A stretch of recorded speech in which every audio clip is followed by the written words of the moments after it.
I'm literally part of that generation of veterans that joined for the education, training, experience, and then we found ourselves at war.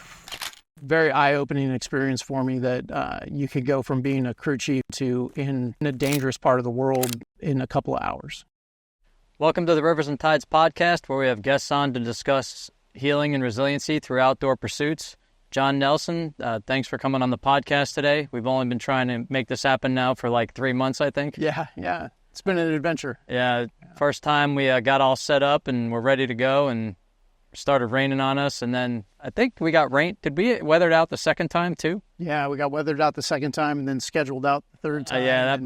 The third one was my issue. I had a schedule issue come up, but I'm glad we were able to make it finally happen. I think I think our weather's a little bit nicer. Yeah, it's probably cooling off a little bit. Yeah. But we're out here in the beautiful Francis Marion National Forest, with a beautiful pond behind us where hopefully a giant alligator won't come out of and keeping an eye on take us out while we're doing this podcast. But I'm glad you're on. I've been looking forward to doing this for a while now. You've got a really cool and interesting background, and being a clinical therapist, right? I've got that right. Yeah, it's clinical mental health counselor. Clinical mental health counselor. It's all the same bowl of soup. It fits in great with what we're doing here, and I think it's going to be awesome to have your perspective on it from what the theme of what we talk about from both a personal aspect and a clinical aspect. I think I'm looking forward to that. Yeah. But before we start, I always like to get a little bit of history about the people with the people we have on, and if you could maybe talk about where you were born, where you grew up. Sure. So I'm originally from California. I tell everybody it's a good place to be from, right? I'm from a little town called Orville, and I grew up there. I was there for just about 19 years before I joined the military. I like to tell everybody I was the son of a T-shirt salesman. I kind of grew up in a small business, watching my dad interact with customers and T-shirts. Northern or Southern California? Northern California. Okay. Yeah. It's famous for either flooding or being on fire, one of the two. Is it near Reddington or not quite that? It's about an hour and a half north of Sacramento, so right by Beale Air Force Base. Yes. Okay. In that vicinity, in the foothills of the Sierra Nevadas. So right where the valley agriculture starts, and then up into the Rockies, or not the Rockies, the Sierra Nevadas. That's actually where I got my start in the outdoors. Was running around up there as a Boy Scout. Nice. And up in the Truckee, Tahoe area. Beautiful area. Oh, it's gorgeous. So much to do out there. I love California. I mean, there's, without going down any rabbit holes of politics or any of that nonsense, It's a beautiful place. I mean, as far as things to do there in the outdoors, from north to south, it's just, there's some amazing stuff there. Yeah, we spent a lot of time hiking the backcountry. I don't look it now. I'm a little bit bigger, but I used to be a rock climbing and rappelling instructor. Nice. And we would do high adventure in the backcountry. It was a lot of fun. So were your parents from there? My parents were from Los Angeles. They met in Los Angeles. They started having kids and decided they didn't want to raise kids in LA and moved up north. Can't blame them for that. Yeah. And then do you have any brothers and sisters? I do. I have an older sister and two younger brothers. So that's a pretty good sized family. Yeah. Been a raucous household at times. Yeah, it was definitely competitive. It was competitive. It was fun. My older sister is an attorney out in California. She's a prosecutor. Oh, nice. My youngest brother is also a veteran. He served in the Air Force for a little while. And then I have a brother that's still out in California. He's a black belt in Hapkido. And cool. He teaches Hapkido, and he's a digital artist. That's cool. Family does a lot of stuff. My mom and my brother moved here to South Carolina when I retired. So kind of coalescing here in the Carolinas. Nice. So did you go to high school in Orville? I did. Okay. Was it a small school? Yeah, I would consider it small. Maybe I think we maybe had 300 people in our graduating class. That's decent size. Yeah, it's not too small. It was the smaller of the two high schools in the city. I ended up actually going to both for disciplinary reasons. You get to where you can graduate, right? Yes. But it was good because that's where I met my wife. Was at the other high school. So, well, that's funny because I tend to have been asking guests on, how were you in high school? Were you a good student? Yeah. It was a problem. Yeah. Well, I wasn't. A problem. As I've mentioned on the past ones, I wasn't exactly a star student. So yeah. I was. I had to find myself, right. So after high school, my parents decided they were going to send me to college by applying for a student loan for me and sending me off to school. That didn't work out well. Made it through about half a semester, dropped out of college, came back home and was homeless, right? Kind of couch surfing, trying to figure out life, and ended up in the Air Force. Well, I find that it's and the same with me with college. You're not going to do well in anything really, unless you want to do well in it. If somebody's trying to get you to do well in it, usually doesn't always pan out so great. So, what made you decide? How did that work? That decision to join the Air Force? So like a lot of veterans, it's I just kind of looked around my family. My grandfather served in the Army during World War II, and so I kind of always had that example in the family history. So when I was struggling with figuring out what I was going to do, I was actually in the delayed enlistment program for the Army. Okay. Ended up going into my recruiter's office one day and walking in to report into the Army recruiter, and the Air Force recruiter stuck his head out of the office and was like, "Hey, what are you doing?" I was like, "Well, I'm waiting to join the Army. Like, I'm ready to go. But I've got another couple of weeks before I could ship out." And he goes, "You look smarter than that. You could ship tomorrow." Sounds like something an Air Force recruiter would say. Yeah. You could ship tomorrow and I can give you a $6,000 signing bonus. So for, that's a broke 19-year-old that was homeless. And talk about a carrot. Yeah. I was like, sign me up and shipped out the next day. I know back then you look back and it's like, that's a lot of money. It was, I'd never seen that kind of money. Yeah. Never. I mean, I didn't even think my parents had that kind of money. It's funny, with the federal government, when you start working for the federal government, you can buy your time in the military back to count towards your retirement time. Yeah. And when you do that, you have to basically get from Department of Defense a letter saying how much you made in the time you were in the military. And when I got my letter and I saw how much I made in 4 years, I was like, how did I live off of that? Where did it go? Yeah, and where did it go? But man, it was just so little. But no, that's cool. So how did it work? Like, as far as at that point, what did you do in the Air Force? Yeah, so I went in with an avionics specialty. So I started. It's really kind of funny looking back on it because I dropped out of college and then immediately was enrolled in Air Force Junior College to become an avionics technician. Oh, wow. So initial training was a lot of math, a lot of I would call it like entry-level electrical engineering to figure out how these avionics systems worked on heavy aircraft. Where was that at? It was at Keesler, Mississippi. Okay. Right. I'm pretty sure the buildings that I was taught in all got wiped out by the hurricane. I think it was Katrina went through there and pretty much wiped out that base, and they rebuilt it. Had you been outside of California much until that point? No. So how was that heat and humidity for you? Yeah, it was gross. It was gross. And then I landed in South Carolina, right? Yeah. We had done one road trip as a kid back to Minnesota where the rest of the family lived, and that was really my only time out of the state of California. So it was a lot of culture shock, finding myself in Mississippi, southern Mississippi. And how long was that school? It was it was about 7 months. Wow. Yeah, that's pretty intensive school. Yeah, for somebody that didn't want to go to college. Yeah. Pretty academically intense.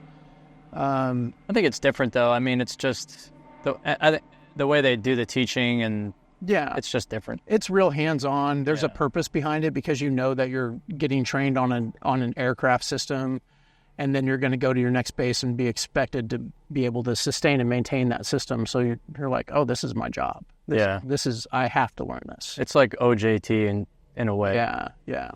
Well, that's pretty cool. And then, so did you continue to do that for the whole time you were in the Air Force? So I spent a year. My first assignment was Dover Air Force Base. I was really naive. They flew me up to Pennsylvania, and I was like, what state am I in? Like, I landed in Philadelphia, and I was like, I have no idea where Philadelphia is. You just go where they tell you. Just go. Okay. End up at Dover. I was there for a year, and then I went up to Elmendorf and met God's gift to the Air Force, the C-130. Yeah. Spent 3 years up there. That's where my first daughter was born. She was born on 9/11, 2001. Wow. And I spent the next few days in a mobility hangar, like with the Army from Fort Richardson, trying to figure out, what are we going to do? Like, what's the mission? I think everyone in the military at that point was kind of brought back and put on alert, and just to see how we're going to decide how to react. Yeah, so I'm literally part of that generation of veterans that joined for the education, training, experience, and then we found ourselves at war, right? So my first, air quote, deployment, I was with the C-130 unit, and we were flying missions out of Japan down to the Philippines. And we took a bunch of Marines down to the Philippines and offloaded them. And I was like, what are we doing here? Oh, the Marines are down here doing combat operations, helping the Philippine National Army find terrorist organizations in the jungles in the Philippines.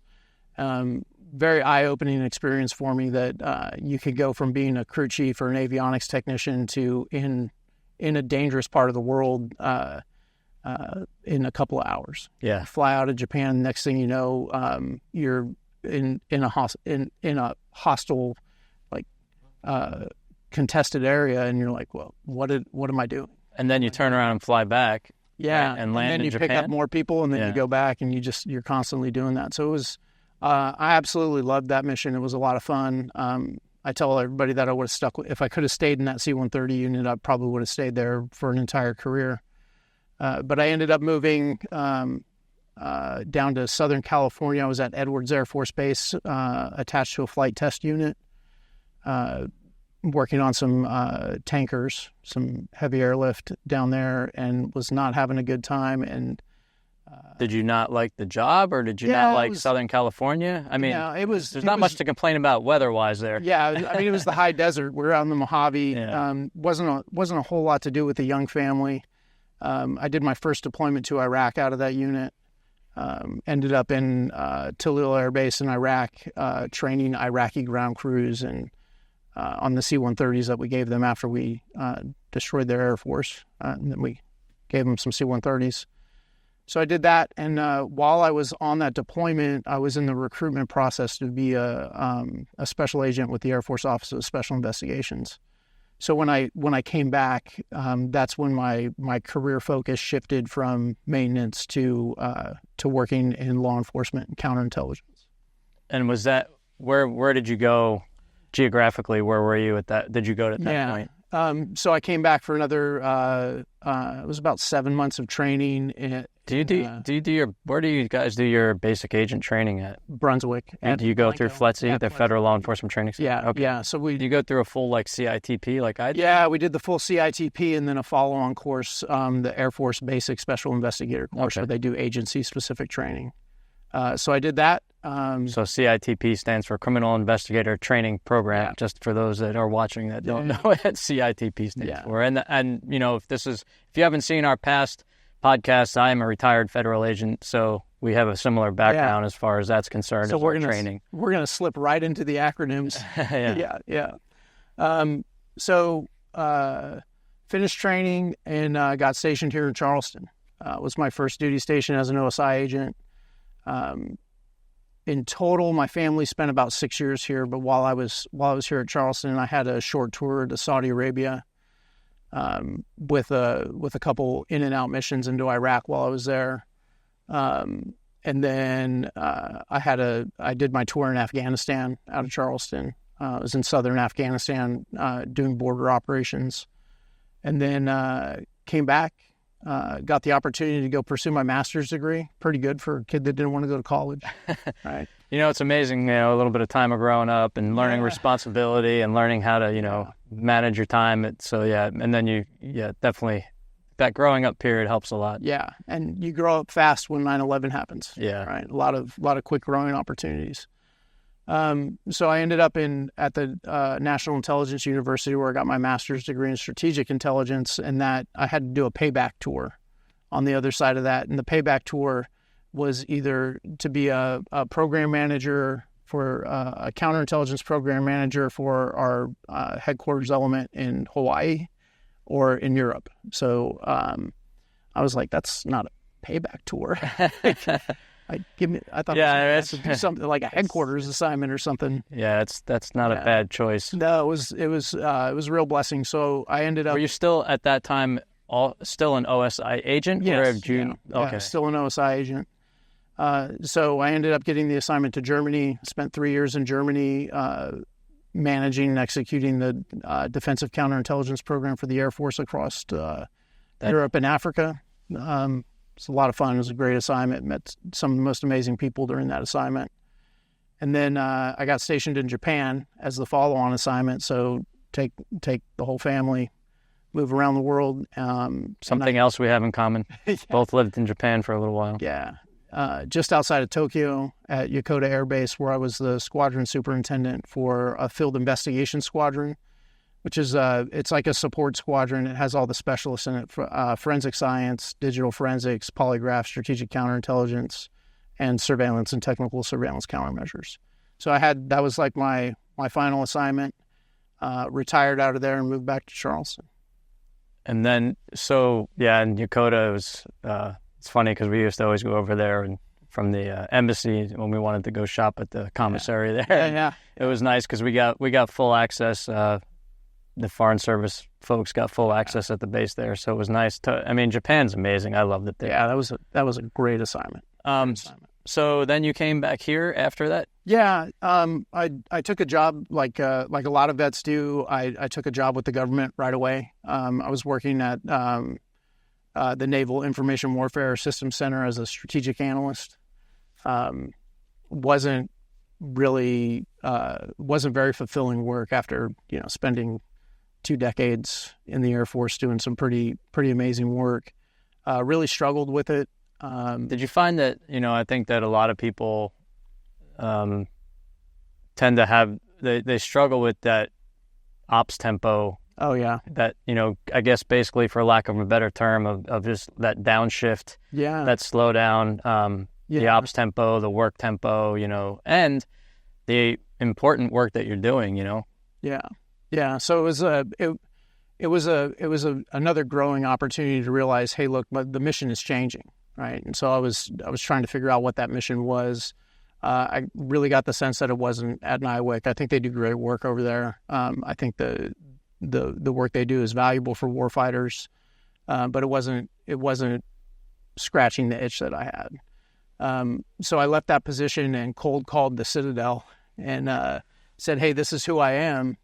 I would like to teach. And I got hired over the phone based on that cold call. I think that's pretty cool. Yeah. That doesn't happen very often. That's striking it. You don't go play lotto that night. Right person, right story, right time. They needed somebody as an adjunct professor, and I had the qualifications and the experience to build out some classes for them and start teaching. So I've been there for going on 4 years now. Because you had your so did you had your master's degree at that point? Yeah. In strategic intelligence. And then where did the mental health side of it come back into play? So while I was trying to figure out, okay, well, adjunct teaching is not like you can't sustain a family on adjunct teaching. It's like part-time basically, right? As needed almost. Mm-hmm, yeah. So I called the VA and I was like, hey, I'm out of work. I know you have the vocational rehabilitation program. I'd just like to talk to a counselor about that and see what's going on. So they hooked me up with a counselor. I had no idea what the outcome would be. So they had me do some assessments and then had another appointment. And the counselor that I was working with, I think it's funny. She's like, well, I'm looking at your profile here, and have you ever thought about counseling? And I was like, I thought that's what I was doing. Like, I'm in counseling, right? She goes, no, have you ever thought about being a mental health professional? Because your aptitudes and your tests indicate that you would have a proclivity for it, and you'd probably find a lot of satisfaction out of doing that. She said, it's either that or teaching. And I was like, well, I'm already teaching, but I don't have it in me to do a PhD program. I don't want to do that, to pursue that full time. And she's like, well, we could put you in a master's program for clinical mental health counseling. And I talked to my wife about it, and she said, I think you'd love doing that. And I jumped in, and Nice. knew nothing about the counseling profession going into it, other than I'd had some interactions with mental health professionals throughout my career. And it's amazing for someone, like, again, who hated school back in that day, now you've got all these two master's degrees. Yeah. and now I'm looking at a PhD program, but it's like too much sometimes. So while go ahead, sorry. So while I was in that program, as I was getting to understand, okay, well, this is the mission, right? This is how I can help other veterans. This is how I can help myself. This is how I can help my community. A weird thing started to happen. All my friends started to retire, right? Started to retire, separate, and we always kind of had this idea that we were going to end up around each other, up in the DC area or down here in South Carolina, but that's not what happened. Everybody just kind of went to their own spot, and we were trying to figure out, okay, well, how do we keep that sense of community together? And we ended up deciding that the best way to do it would be to start our own nonprofit, right? So that way we had a mission that we all agreed on, that we all worked towards, and it would force us to keep working together. And it's been a journey, but it's been pretty amazing. I just want to take one step back, Sure. Just because of if people who are watching this aren't familiar with the Citadel, how I would describe the Citadel? It's kind of a pseudo paramilitary. It's almost like not paramilitary. It's a pseudo like a military academy. That's what I want to say. Yeah. So the Citadel, it's a really interesting program. I like to tell the cadets that they chose to do college the hard way, right? Because they have their barracks life where they live in a chain of command.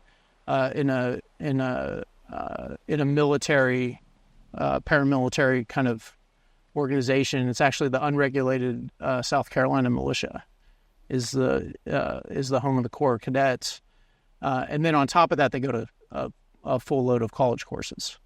But it's an ROTC school, so basically every student there is in. Yeah, most of them are in one of the ROTC programs. So I think just the estimate is like 3/4 of them.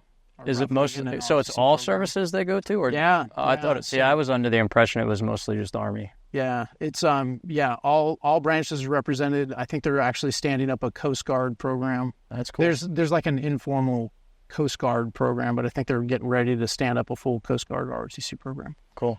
So it's a commissioning source for the military branches, similar to the service academies, but it's at the state level.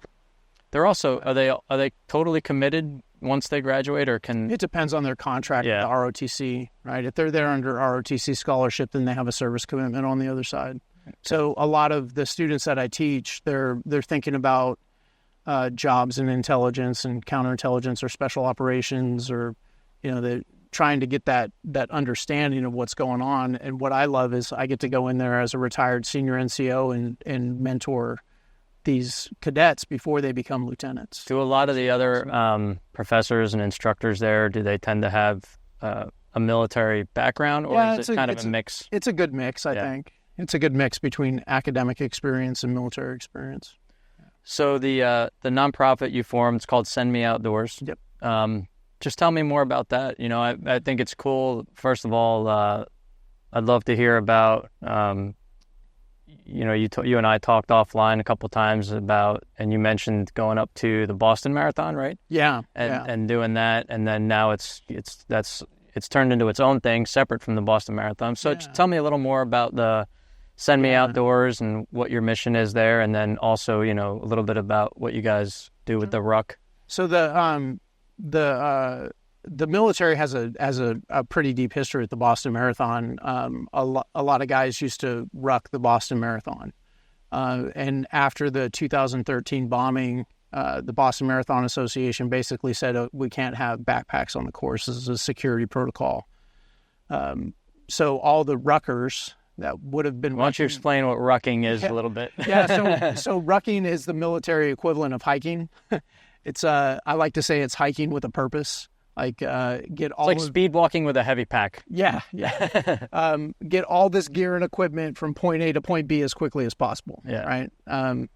It's like basic ground forces maneuver warfare. Like you have to get this unit from here to there, and you're going to walk. Right. Take all your gear with you.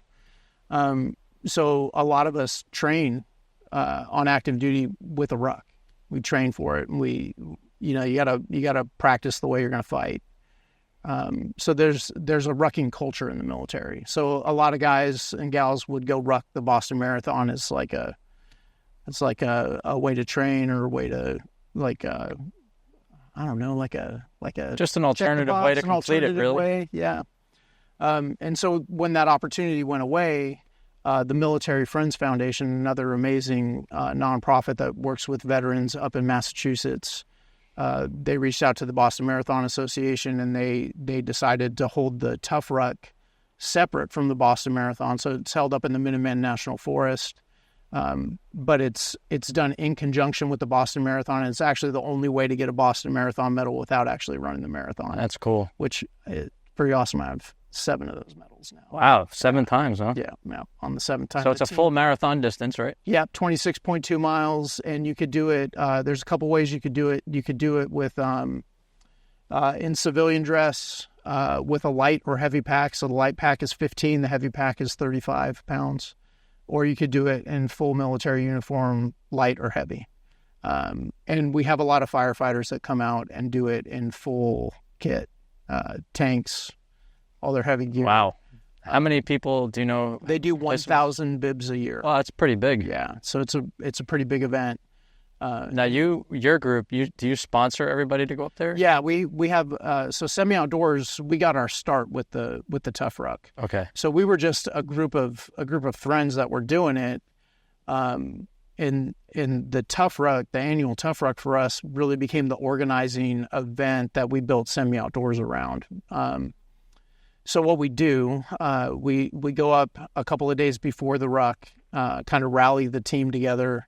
And then one of the things that happens at the ruck is we carry ribbons, yellow ribbons for our fallen. So we sit down the night before the ruck, and we read the rolls. And that's awesome. We talk about the friends and family members that we've lost, and kind of keep their names alive, keep telling their stories. It's become a very powerful moment for a lot of veterans that are working with Semi Outdoors, to be able to say those names and tell those stories, and have other veterans around that know what it's like to carry that burden. Sometimes the ribbons are heavier than the ruck, you know? Yeah. Oh, yeah, absolutely. Yeah. You just gave me chills when you said that. Jeez. For sure. So then the next day we step off as a team for the ruck. Last year we had over 20 people on the team, so it keeps growing. We have a Gold Star mom that we adopted the first year. I don't know if we adopted her or she adopted us, but either way, that's awesome. Yeah. Shout out to Tracy Taylor. She's amazing. She finished we convinced her to actually go on the ruck this past year, and she finished it. That's incredible. Strong. Cool. Carried me and my friend Ben across the finish line. Nice. So pretty amazing. That's awesome. Amazing. Have most of the people you guys have sent up there been able to finish it? Everybody finishes. Great. So leave no one behind, right? Yeah. That's one of the rules for the team, is we don't leave people on the field. So if you finish first, you also finish last. So last year, I think Ben logged close to 30 miles. So he finished, then came back, then went back. Yeah.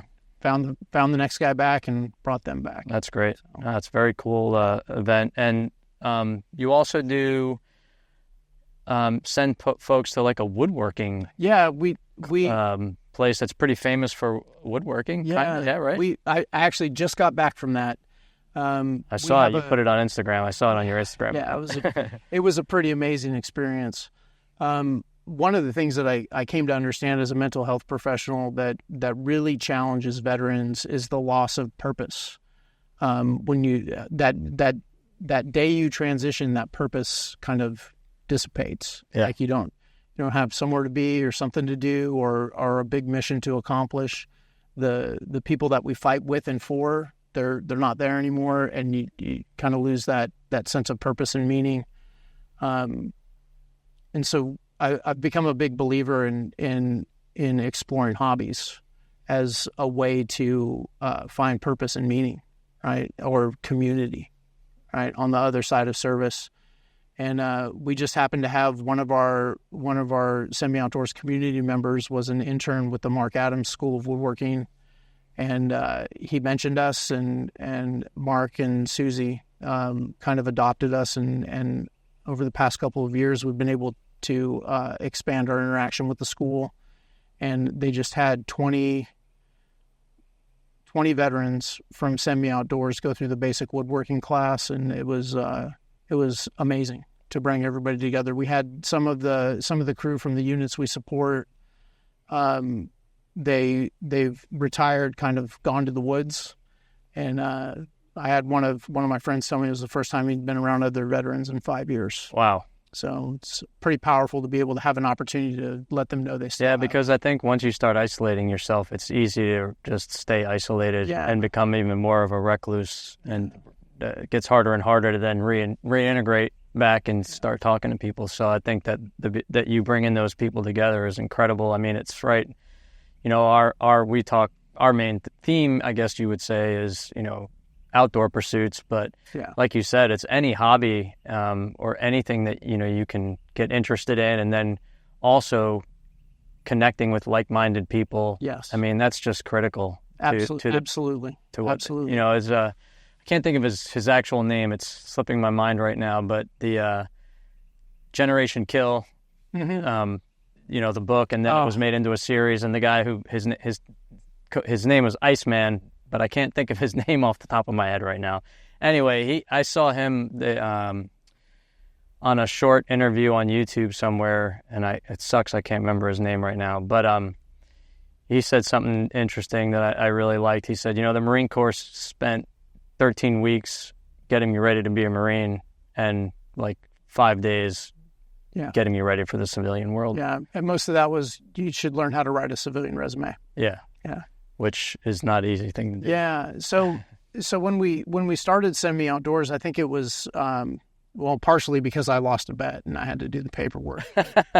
But I think it was because we had the sense that there was purpose and meaning in keeping the community together and helping other veterans transition and find the things that were of value that they could find purpose and meaning in.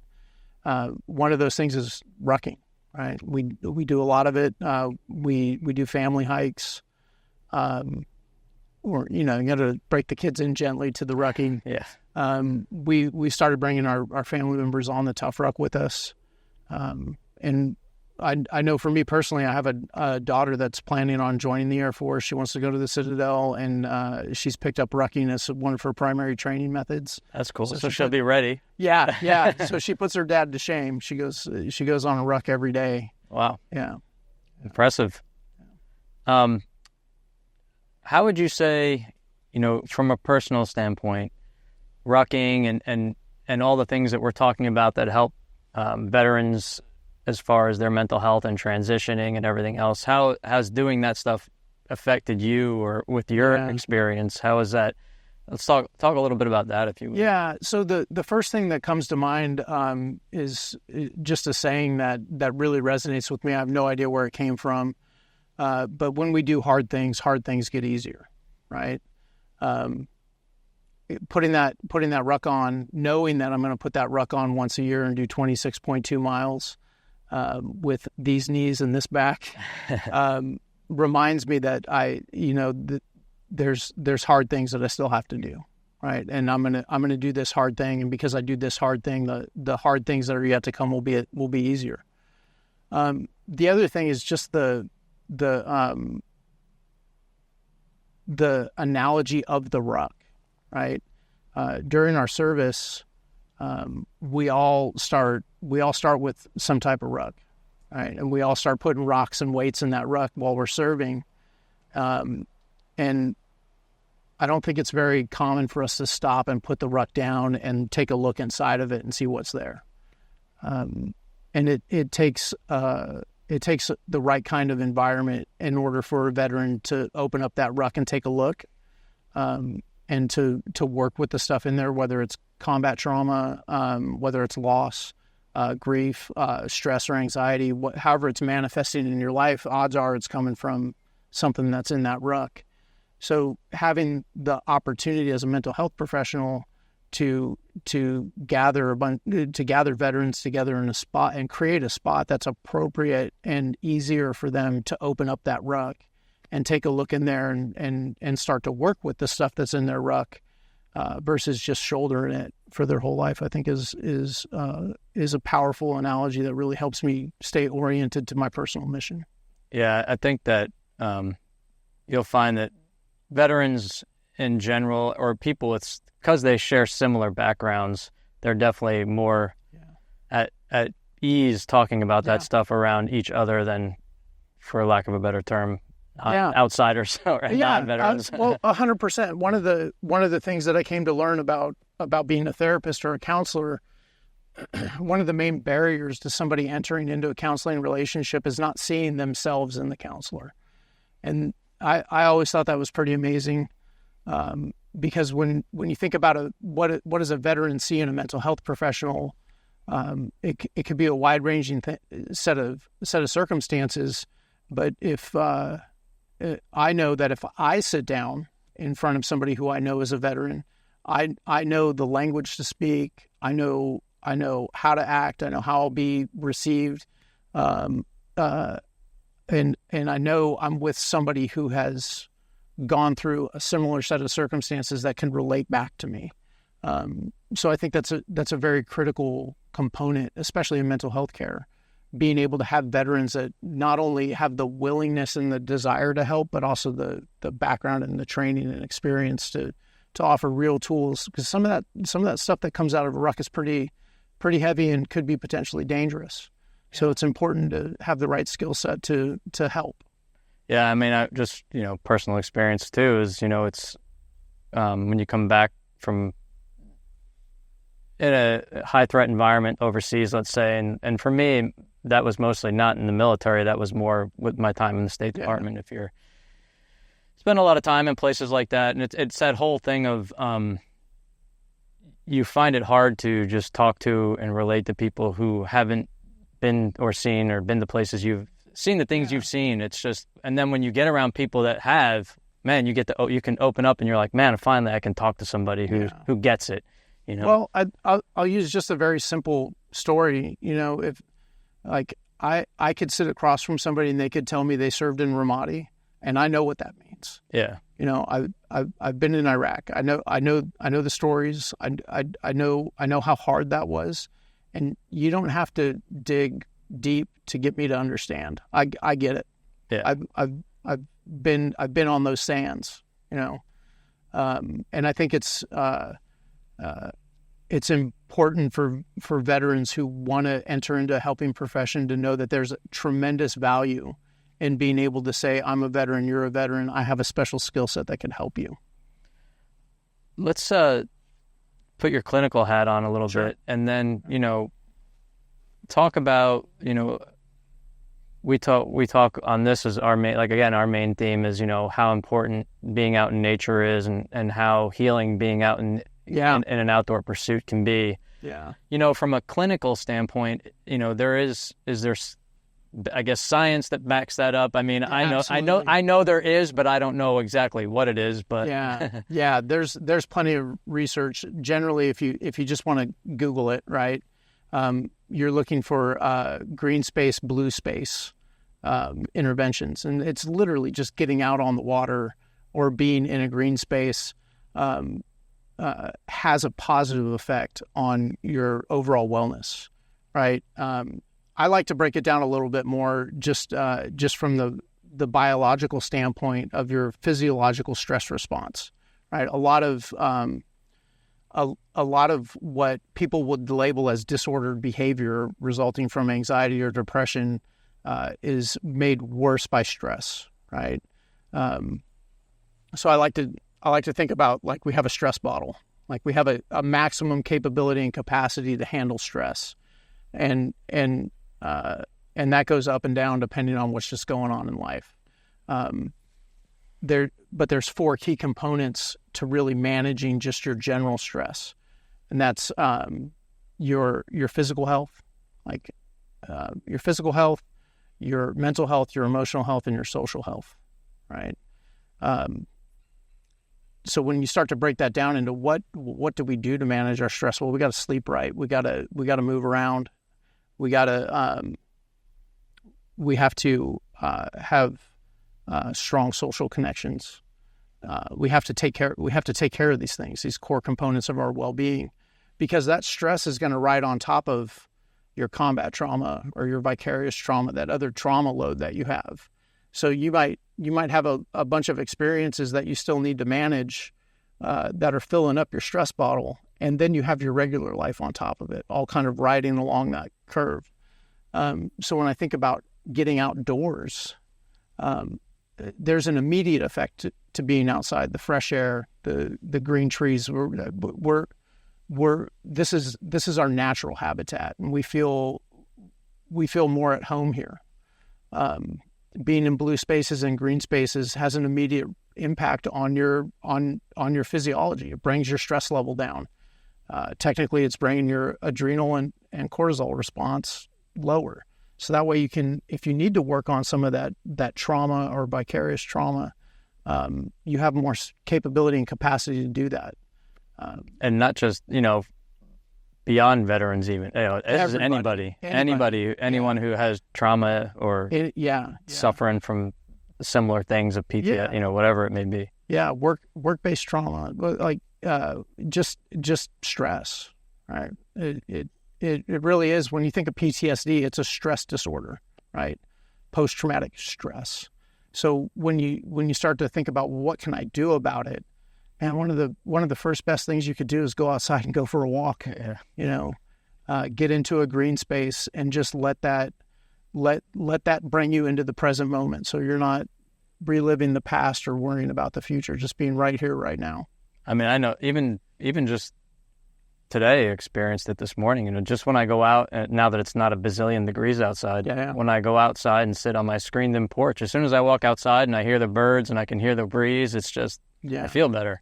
Yeah, and it's so simple that it gets overlooked. It really does. I don't think we could talk about it enough.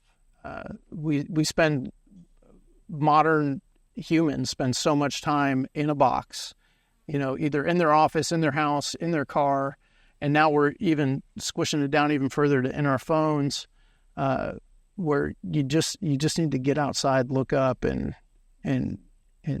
feel better.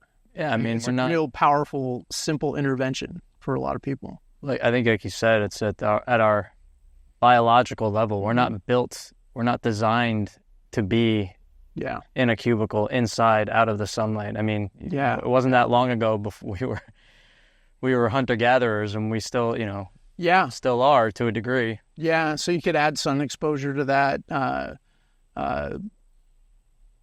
Sleep is a critical factor, and I don't know about you. I'm going to make an assumption. After a day on the water, it's a lot easier to sleep. Oh man, yeah. Well, Austin can talk about that. Being out in this heat and guiding all day long and pushing a boat around day after day in that summer heat. We've talked about it. I'm sure these guys are pretty toasted by the end of the day. Yeah. But yeah, even out, just being on you just feel better. I mean, it just, especially when you're out there, everything else just melts away, and you're just focused on what you're doing. Get your mind right. Yeah, especially when you add an activity to it, right? There's a lot to be said for just being in nature, but if you have a campfire, holy cow! That smell of a campfire is just amazing. Cowboy television, Ranger television, right? It zeroes you in, and it brings you into that present moment. So you can't help but be right there with that campfire. Or I know you're a fly fisherman, like casting requires focused attention. You can't be in the past and be casting a fly. You can't be worried about the future. You have to be right here in this moment, and that's a powerful skill to develop. And to really develop that skill, you have to have some type of activity that goes along with it. we were really blessed to be able to take those vets, to take our team out to Mark Adams, because it was an opportunity for everybody to get some power tools and a piece of wood, and you've got to do the work, right? You've got to be right here, right now, because things are a little risky. I'm happy everybody made it back with all their fingers, right? But there's tremendous power in getting outside and getting outside with a purpose, right? For me, that purpose is the ruck. For you guys, that purpose is fly fishing or hunting or whatever it is, camping, taking your dog out, like having something that you're gonna focus on while you're out there. And for me, I'm a pretty social person, so for me, the other half of that story for me is spending time with people outdoors. Yeah. I mean, I love being on the, right now, being on the boat and just spending time with other people and sharing that experience of being out there and sharing the experience of catching fish and finding them, all of it, the whole journey of each day of being out on a skiff. I really enjoy sharing that with and being in that moment with somebody else who's has a similar pursuit, I guess. We're both out there for the same goal. We both have similar interests, and just, being able to be out there and talk to that person and whoever it may be. But, so I guess from a clinical standpoint, can you also, I guess, talk about how important that interacting with other people is? So isolation is a result and a symptom of depression, right?